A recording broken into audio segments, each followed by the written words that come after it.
Today, we're going to go over two calculations that I feel every small business owner really needs to know and understand. But don't worry, if you don't like math, you don't like numbers, you are going to have no problem whatsoever knowing these two calculations. And if you love numbers, you're going to really love both of these, because both of these calculations are going to help you be the most profitable business that you can possibly be. Hey, badass business owners, my name is Tammy, and I'm here to help you grow your business, but more importantly, grow those profits and put more money in your pocket. Now, what are these two calculations and why are they so important to you? Well, the first one, if you've watched any of my other videos, you might have heard me talk about it, and that is sales minus cost of goods minus expenses equals profits. This is by far the number one calculation you need to remember because it's going to help you in so many different ways. So why is it important? Well, first off, the calculation actually follows the flow of money through your business. It comes in through sales. It goes out through money you spend on your cost of goods. More money goes out with your expenses. And finally, you're left with your net income or your profit. And your profit then has a job on its own, right? Because the profit actually has a job, which we'll get to in a minute. So let's break this down for a quick second, and then I'm going to explain to you how you use this in your business. Sales. Sales is really simple, right? Sales is all the money that you take in your business. A lot of times it's going to be referred to also as revenue. Okay, so revenue means sales. It's just the money that your business takes in. So we start with that, right? Because we take that money in and that's the pie. That's the entire pie that you have. Well, the first slice of pie that you're going to pay is your cost of goods. Your cost of goods is any money that you spend to make or provide the product or service that you sell. So for example, if you sell a bicycle and you buy a bicycle, then you turn around and sell the bicycle, that's a cost of goods. If you buy the parts to make the bicycle, those are also cost of goods. But that one has an additional piece that a lot of people leave out, which is labor. Your labor costs that are associated with making or providing the product or service also count towards cost of goods. So in our case, if I buy bicycle parts, somebody has to assemble the bicycle before I can sell the bicycle. So the labor hours needed, if it's 2-3 hours to put the bicycle together, are part of cost of goods. If I do a service, let's just say I install a water heater or I do dog grooming, right? I can't install that water heater without a person. I cannot groom the dog without a person. So the hours spent on top of the materials used are also considered cost of goods. So if it takes an hour to groom a dog, then there's going to be an hour of labor. If it takes 2 hours to install the water heater, there's going to be 2 hours of labor. So cost of goods is going to be anything to make or provide the product or service that you sell. Because without those, you don't have any money to make because you need to have that, right? So the first thing, sales minus cost of goods. So the first chunk we take off are those items. Then you have to run your business. And at this point, this is where the expenses come in, because the expenses are going to be all the other money that you spend to keep your business going. It's going to be your auto expenses. It's going to be advertising expenses. It's going to be training expenses. It's going to be anything you have to rent. It's going to be insurances. If you have other labor hours that you use, for example, let's just say that you have an office manager, they're going to be under there. The payroll expenses to have a payroll is going to be under there. There's all kinds of stuff. Like it's just basically everything in the kitchen sink that's left over that's not a cost of goods is going to be in your expenses. So once this big pile of money comes in, first you pay those cost of goods, right? So sales minus cost of goods minus expenses, which is the big group that's left over, right? Finally, you end up with what's called profit, or on your profit and loss, you'll often see it says net income. So your net income is the money that you have left over after you pay all of your costs and your expenses. So sales minus cost of goods minus expenses equals profits. And the reason I want you to remember that is because it's going to help you in so many different ways. First off, the number one report you have in your business is going to be your profit and loss income statement. And on that profit and loss income statement, it's going to be in blocks: sales minus cost of goods minus expenses, then finally what your profit or your net income is. So if you know that calculation, then you will have no problem understanding the flow of money through your business and what your profit and loss should look like.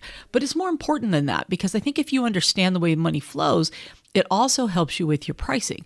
So for example, if I'm going to figure out my pricing, if you will, for that dog grooming, I don't just slap a price on it. I just don't go, oh, I think I'm just going to charge $60.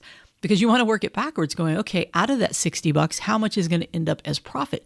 Well, if I know it's sales minus cost of goods minus expenses equals profits, then I can say, hey, I really don't have that much when it comes to cost of goods because, I might have like a little bandana I'm going to put on them, some shampoo, very minimal.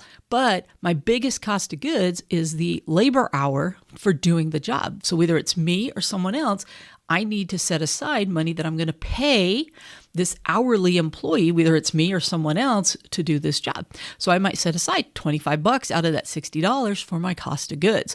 But then I have to say, wow, I have these expenses in my business that also have to come out of this. And your business on your P&L is going to give you a percentage of what your expenses typically run. So if your expenses typically run 20%, for example, then I know I need to set aside 20% of the $60 I'm charging to be set aside for these expenses. So 20% of $60, I'm going to do it quickly in my head. That's about $12. So I've got $25 coming off for my cost of goods, an additional $12 coming off for my expenses. Now I can figure out what my potential profit is on that. So it's $60 minus $25. So what's that take us down to? $35, right? I'm trying to do this live, so bear with me. And then I got to take off another $12. So 35 minus 12 is going to be $23. So 23 potential profit for that particular thing. Now, my expenses are probably going to be higher if I happen to work, if I work mobily or on my own out of my house. That 20% is probably the right thing for my expenses. But if I have a brick and mortar location, my expenses might run up to 50%, in which case that expense line would be $30 because it's 50% of the 60. So now I'm taking off 25 for my cost of goods, another 30 for my expenses, and now I'm making a profit of $5.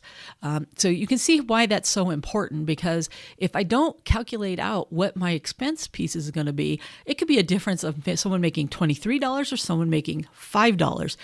The expense piece is really important. So knowing the calculation and how the money's going to go really does help you understand what your potential profit is.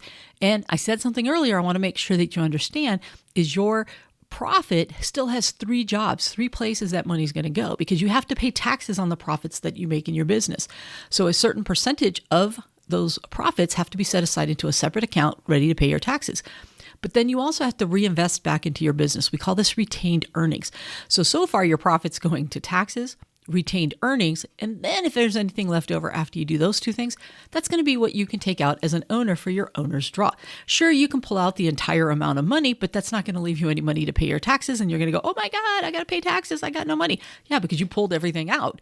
You weren't taking care of that piece, or did you reinvest back into your business, whatever the case may be. So you can see why this particular calculation can be really handy to know. Sales minus cost of goods minus expenses equals profits, flow of the money through your profit and loss statement, but also it's going to help you with your pricing and anything else that you do. Because if you want to run an advertising and you're going, hey, I'm expecting to make $2,000, you can quickly figure out going, okay, if I do $2,000 in sales on this, what's my cost of goods going to be? How much do I need to set aside for my expenses? And by the way, this is about how much profit I'm going to make off of it.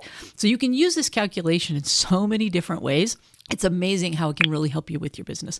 So just remember, sales minus cost of goods minus expenses equals profits.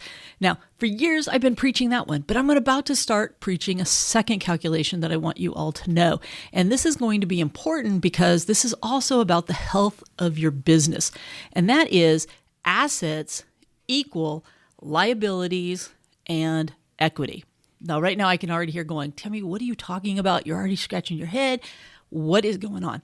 Well, there's a second report that we've started talking about, and we're going to continue to talk about more, and that is your balance sheet. And if you have someone who does your bookkeeping for you, you probably get a copy of this when you get all the papers back. And most people don't look at it, but it is really the health of your business, right? Because it's going to tell you all of the assets, which are things that you own, things that the business owns, okay, things of value that the business has.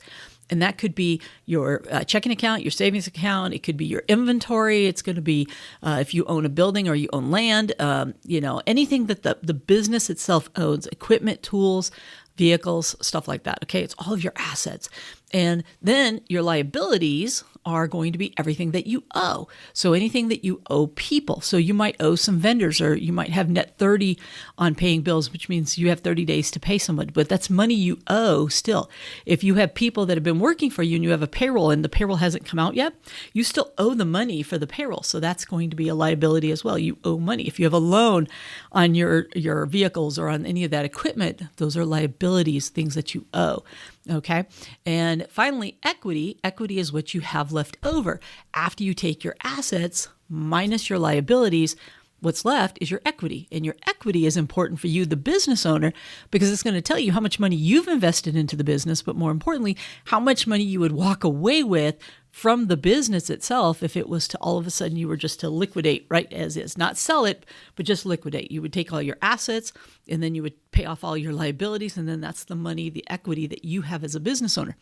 Now you'll notice this is pretty similar to you in your own personal life, right? Because if you've ever tried to figure out what your net worth is your assets minus your liabilities. That tells you what your net worth is. That's the equity you have in your life.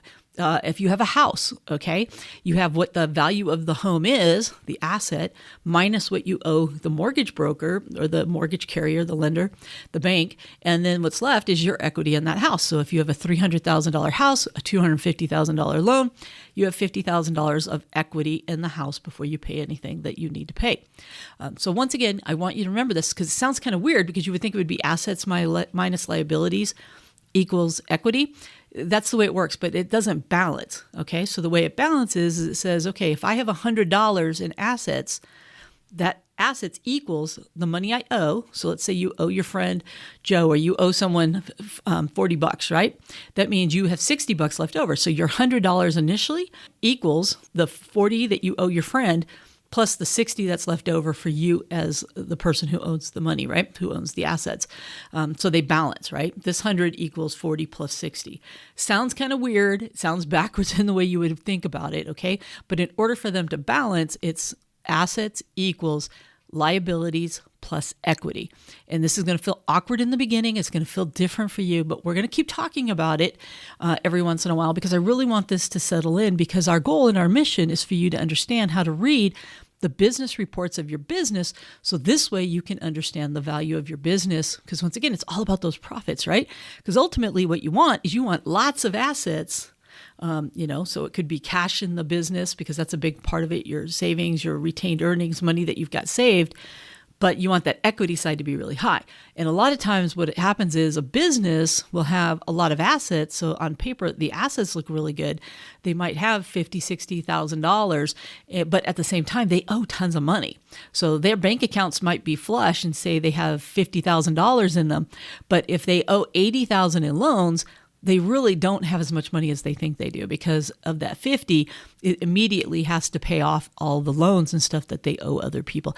And I've seen businesses like that where they look like on paper, when you look at them, they look like they're making lots of money because they're spending lots of money. They're doing lots of things. The bank account has a lot, but ultimately if the business was to liquidate tomorrow, they actually would owe money. They have a negative equity in their business. They would have to come up with money in order to become whole. So your balance sheet is really critical because it really does show where money's going, because there's actually some lines on there that show how much money you've put into the business. And it also shows how much profit you've made and how much you've taken out of that. That's part of that whole equity thing. And we'll go over balance sheets a little bit more as we go forward. But once again, just remember, assets equal liabilities plus your equity in the business. And that's going to tell you the health of the business when it comes to how much equity you have, how much money you have in your business, and how profitable it is for you because of how much money that you're sitting on, value, if you will. It doesn't necessarily mean it's liquid, because there's some assets that are liquid that you could cash right away, for example, in a bank account or something like that, versus, if you own a truck or you own land or a building or something like that, they're more fixed. Sometimes a lot of your equipment is fixed. You can't just sell it tomorrow. but you could sell it eventually and make some money. So they're an asset. So two very important calculations for you to know in your business: sales minus cost of goods minus expenses equals profits. You'll use it every single day, I promise. And the other one is going to be assets equals your liabilities plus your equity, which is really going to help you when it comes to understanding the money and the value of your business and stuff like that. So we're going to continue to break down these business numbers for you to understand them much better. And let's make you as profitable as we can, because we want you to grow those business. But remember, we want you not just growing your sales, we want you to grow your profits, because ultimately at the end of the day, sales are great, sales are wonderful, sales lead to more profits, but if you're not profitable and those sales aren't profitable, you're not making a dime, okay? So ultimately it comes down to the way we help you make more money is by making your business and helping your business make more money, and that's what we're here to do. And if you want to learn even more ways for you to grow your business, then make sure you check out these other videos. Don't forget to hit subscribe, like, all those good things, and I will see you on the next one. Bye for now.